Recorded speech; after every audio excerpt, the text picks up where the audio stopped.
based on what happened yesterday, was that because of the tough questioning of Libra? Can you control Bitcoin like you can control Libra? Should people be worried? Like any commodity, like any asset, there are lots of inputs that drive sentiment and drive price, right?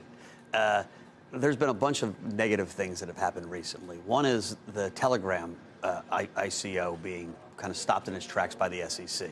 The SEC, about 2 weeks before Telegram was going to launch their coin, right, Telegram's 300 million users, the SEC sent a cease and desist letter. Telegram's now pivoting and they're figuring out what to do with this. That was a kick in the stomach to the overall crypto ecosystem.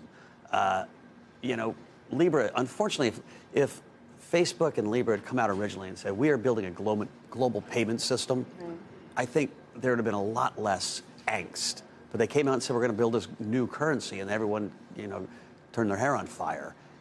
It feels like they're now pivoting. You know, I think Zuckerberg makes really good points about what China's doing.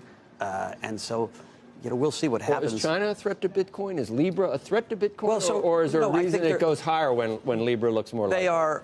They're actually additive to Bitcoin because both what China is working on, a digital renminbi, and what Libra is, which is going to be either a digital dollar or a digital basket of currency, right, or some version of that, are payment systems, really, are currencies, where Bitcoin is gold, right? Gold's not a threat to the dollar, nor will Bitcoin be a threat to these payment currencies. Right. So you look at charts, and at this point, you figure Bitcoin could go back to 4? No, I think 4,000. I'm hoping it holds here, but I think it holds at around 6,500 would be the next downside target. And the high, I think you've got to get back through like 8,200 first, and if it gets back through 8,200, we're then back in the kind of 8,000, 10,000 range. It's going to need new energy to really make the big move. Now, some positive things are happening, right?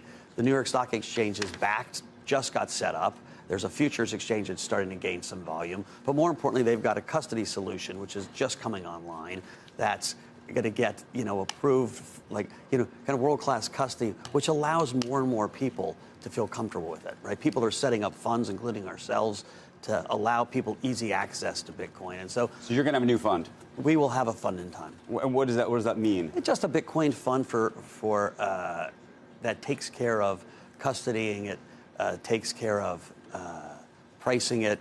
You know, it's got 1 week liquidity, and so it just allows people to invest in Bitcoin without setting up a Coinbase account, without worrying that their phone is going to get lost or their. So you think part of the issue is that people need to be able to invest it through a fund as opposed to through a Coinbase where you actually own it individually? We all thought if there was an ETF, right, more people would have access, right? It's just like when the gold ETF came up, gold price really went higher. Right.